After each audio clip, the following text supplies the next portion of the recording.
Should you be reading with a personal knowledge management system, otherwise known as a PKM? And the answer is absolutely, but they are breaking down. These things are failing people left and right. And it's because of a few simple problems. I'm going to address those in today's episode. So if you're trying to figure out how to be a better note taker, how to annotate your books, and to retain what you read, this episode is going to help you. Let's jump into it.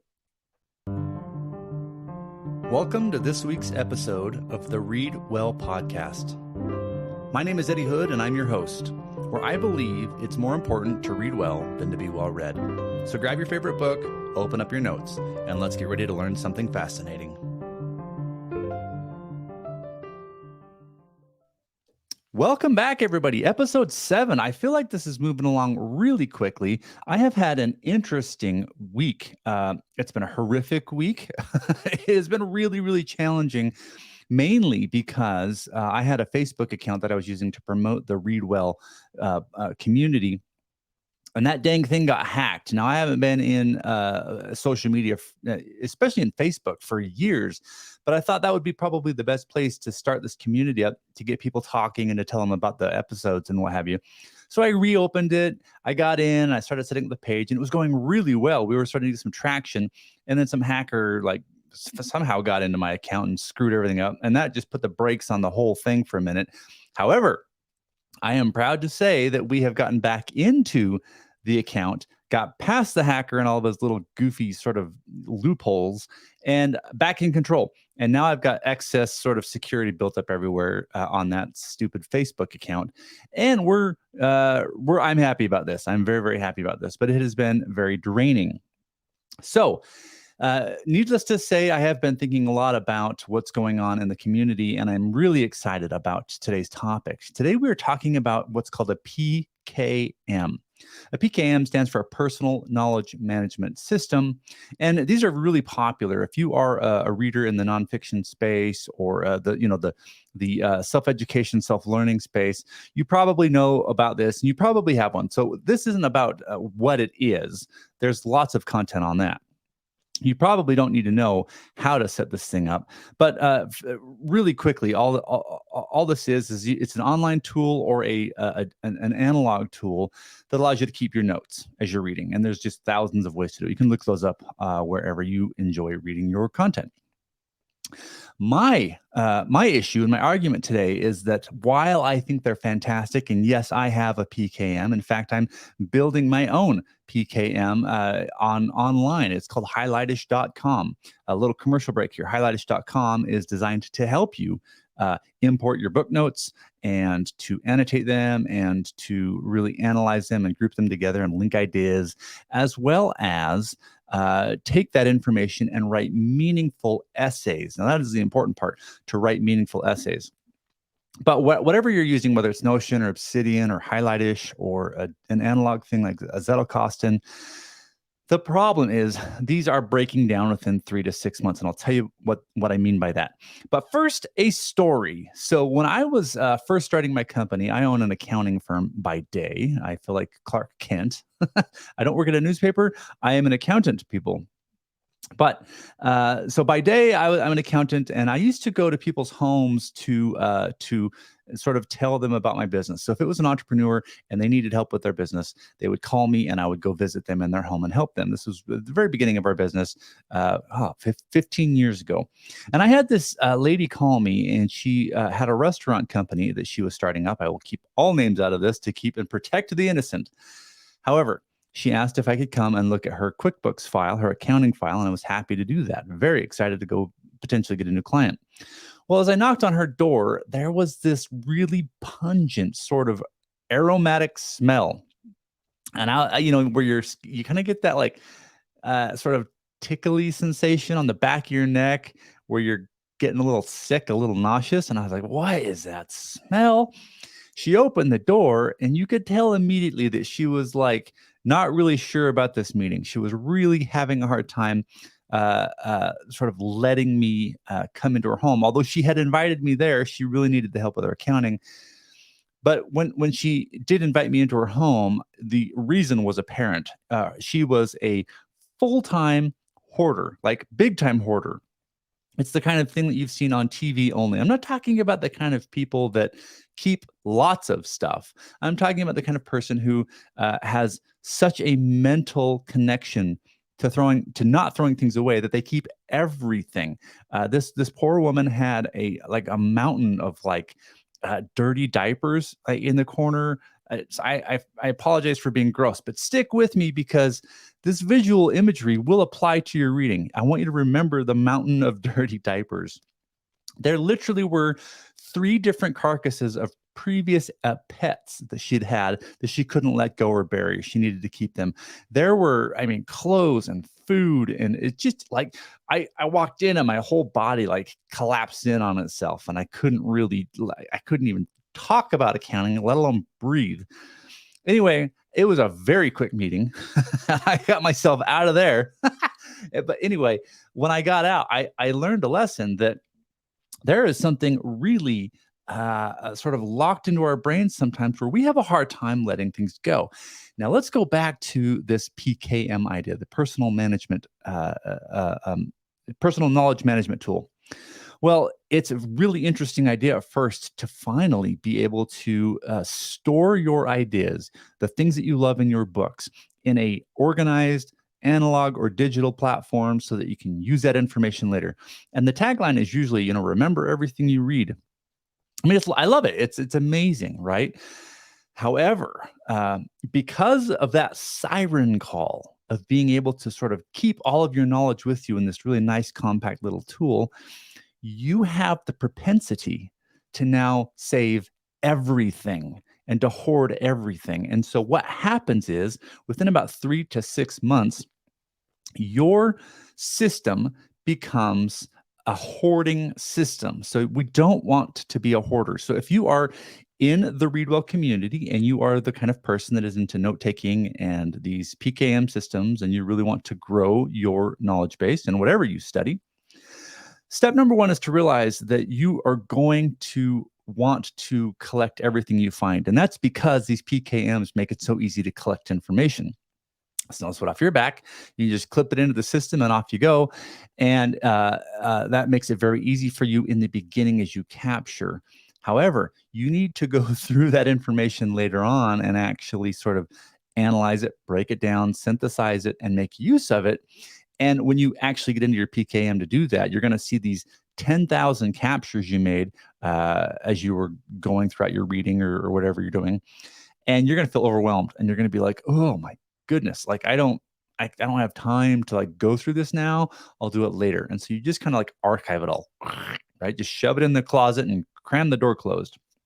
Well, the problem there is that you get in a habit of doing this, collecting way more than you can capture or that you can consume, and then just like turning a blind eye to it again and again and again. And in 3 to 6 months, this kind of activity leads to the kind of note-taking home that this poor woman lived in her own physical home, which is it's just a mess. There's rotting, stinking information. Things don't work. It's falling apart, right? Your house is falling apart.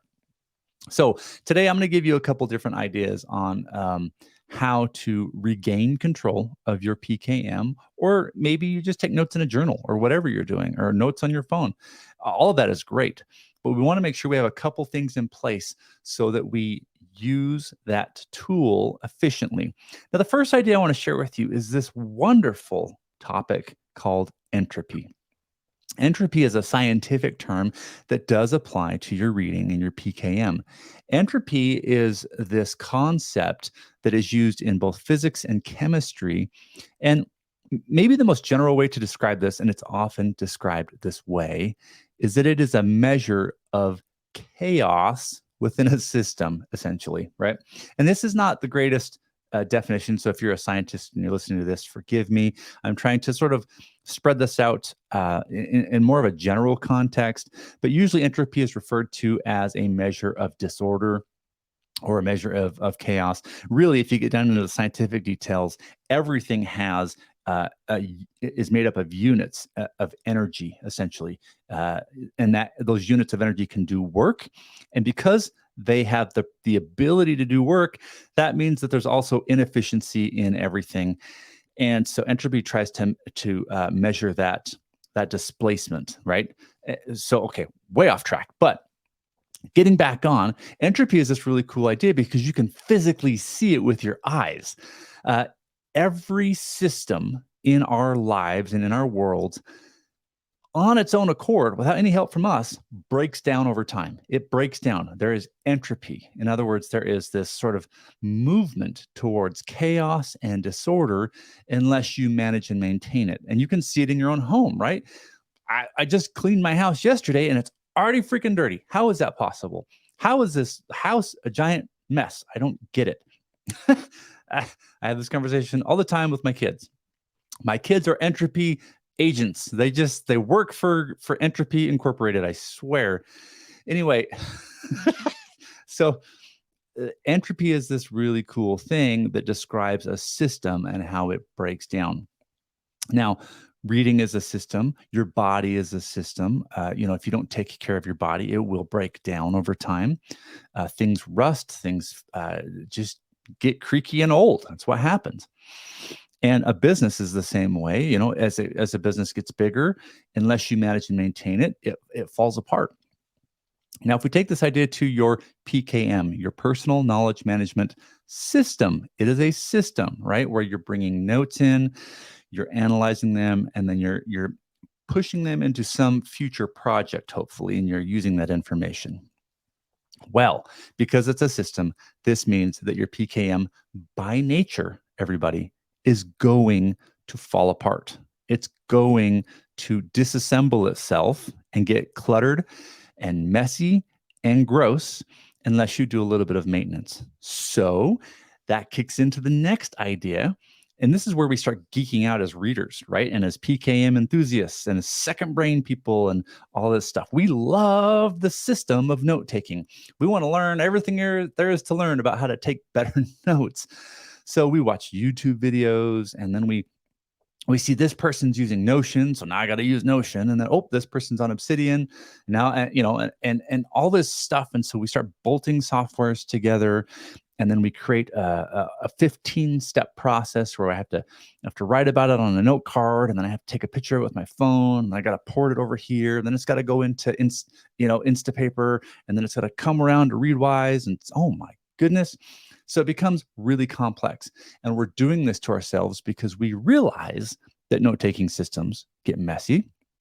And we also realize that there are all of these great tools out there. So our brain says, aha, more is better. I'm going to grab all of these things and jam them into my system. Now, if you watch these sort of tutorials on YouTube about how to run a PKM, some of them are a little comical. I got to be honest. They are a little comical because people have really kind of geeked out and over-engineered this system. Where at the end of the day, we're just taking notes, people. Pause for drink time. All right. So the idea is that we believe by default that if we add more tools, technology, systems, processes, workflows, this whole thing is going to stay clean and organized and beautiful. There is a problem with this thinking.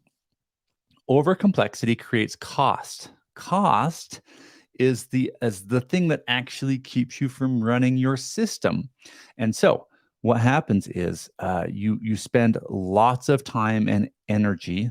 Energy is the cost. Of course, you're not paying money to do this. You're paying emotional, physical, and mental energy. Those are all costs to you as the reader or the thinker. And you're putting this into the initial creation of your system, of your note-taking tool, of your, whatever you're going to do. There's so many of them. And I just added highlightish. There's another one. Anyway, the point is that it's going to take you some time and effort to build your system. And there is no right system for anybody. It's all built on you and how you think and how you sort of engage with your information. But once you finally get this done, and you're going to put maybe even a couple days into this thing or a weekend to try and get it all set up and bolted together, you're going to go, okay, I did it. I built the thing. Now I can finally read and keep track of my notes and sort of experience a higher intellectual relationship with my books and with these authors. and I can do something with that knowledge. You get excited. So then you go into your system, and now instead of seeing mass chaos, you're overwhelmed by mass cost because you know that this is getting a little complicated. I got to have all these things bolted together to make it work. And so, because of the cost, and either in whatever fashion, you become almost inundated with it, and over time you start skipping some of the steps a little bit, and you start sort of falling apart because you in yourself are a system, and eventually you stop using your PKM because it was too complicated, and now there's new tools over here that just popped out yesterday, and so I'm going to go try those. And you get the idea, right? So overcomplexity is creating a cost in our knowledge management platforms, and we really need to be aware of that. Now, this is the most important thing. Number three, I call this missing destinations. This is the most important reason as to why our PKMs are falling apart.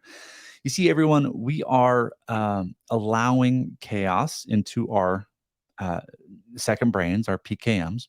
We are over engineering and overcomplicating them, all for one overarching reason.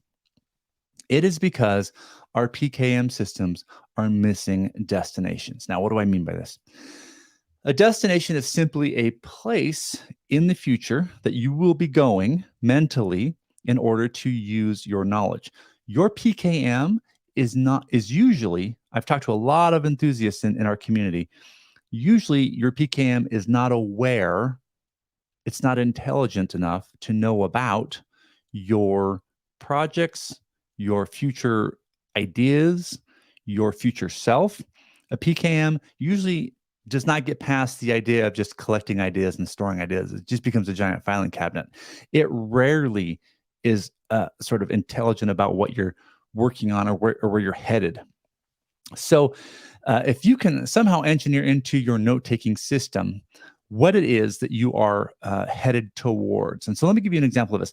I believe, I believe that the best possible form of destination is not a new business, it's not a new project, it's not a anything else. It's an essay. I believe that an essay is the best destination, and this is why I'm saying that, because as you're thinking and you're reading and you're collecting ideas, you are at sort of a subsurface level with that information. And although you're getting good at collecting it and it's kind of ringing true for you and it's making sense, it's not until you sit down and think about what you've read and then put into your own words and your own thoughts an essay, because an essay asks you the main question: hey, Eddie, what do you actually think about this? There are a lot of people on YouTube right now who are making videos about the essay writing process, and they're talking about how the essay, in its sense, the term essentially means to try. Right? It is to try and make an effort at something. This is sort of the origins of this word essay, is to try.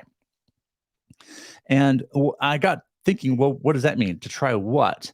To try writing? I don't know. To try thinking? Yeah, that's a little better. I think an essay definitely encourages you to try and think, but that still didn't sit right with me. And I kept writing and writing and writing, trying to figure out what this means. Well, to try what? I believe that an essay is your attempt to try and add to the conversation that's happening. So, for example, if you are reading some I don't I always pick philosophy because philosophy is just a ton of fun to read and think about. But let's say you're just sort of working through a bunch of philosophy articles and you're storing them in your PKM and you're clipping all these cool things and you're learning and you're learning and you're just enjoying the whole process. Then, if that's all you do, you haven't really used the knowledge, and it's going to be just be like filed away. However, if you decide to write an essay about what you've been writing, now you sit down at the blank paper or the blank screen, and you begin to ask yourself, what have I just read, and what do I think about it? Because I've got to fill up a page here, or 1,000 words, or whatever it's going to be, on this topic. Now, I'm not talking about writing a research paper, right? Because if you were to write a research paper, that is very different than an essay. A research paper says, hey, if you, dear reader, I read these things, boom, boom, boom, boom, boom. This is what they said, boom, boom, boom, boom, boom. Here's where you can go if you want to know more information. That's a research paper. That's like I wrote a high school or college paper. I did my homework. Here's what happened. Here's what they said. An essay is not that. An essay says, hey, dear reader, I read these things. Boom, boom, boom, boom, boom. I thought about them. Here are my thoughts. Boom, boom, boom, boom, boom. Clearly, I'm having fun saying boom.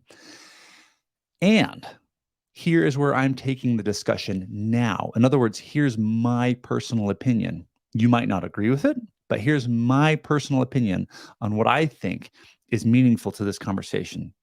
That is an essay, and that is a beautiful thing because you are now adding to the intellectual property of the whole world. Maybe that's the wrong term. I don't know. IP is a legal term. But anyway, you're adding a layer of thought to that philosophical reading session, right?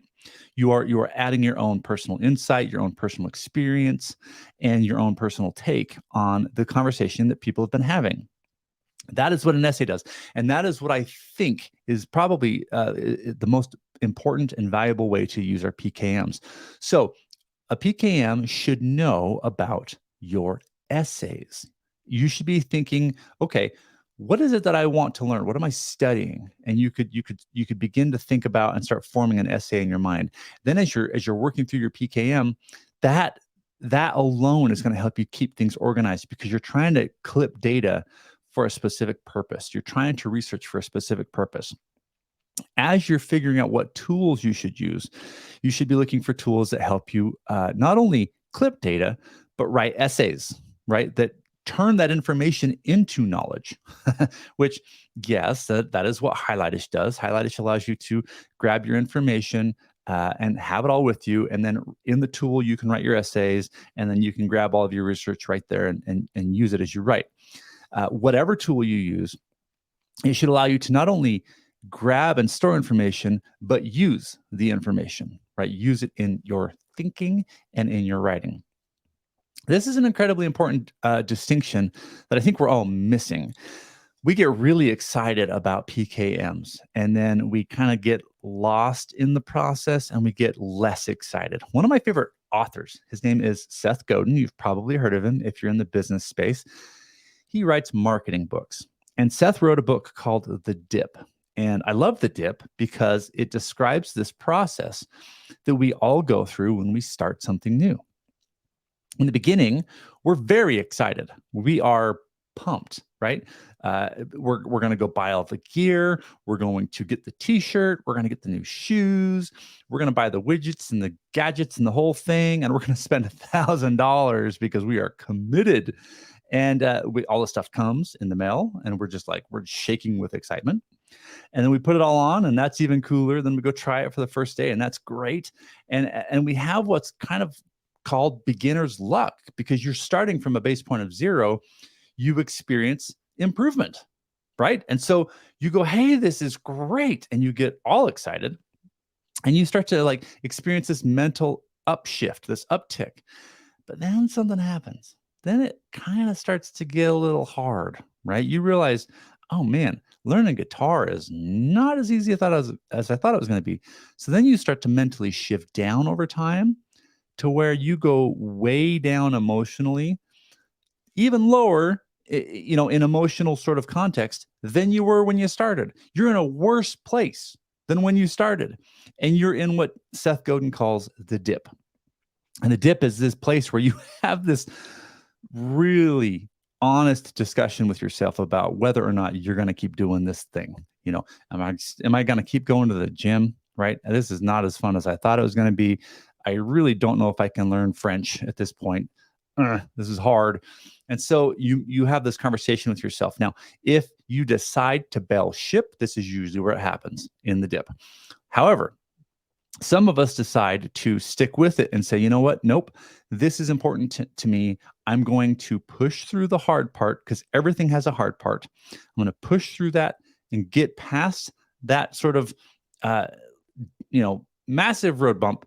And then I'm going to start scaling up. And once you see yourself moving up past where you originally started from, just euphoria hits you. And you're like, oh my gosh, I'm doing it. I'm learning how to play guitar. I can actually play Led Zeppelin.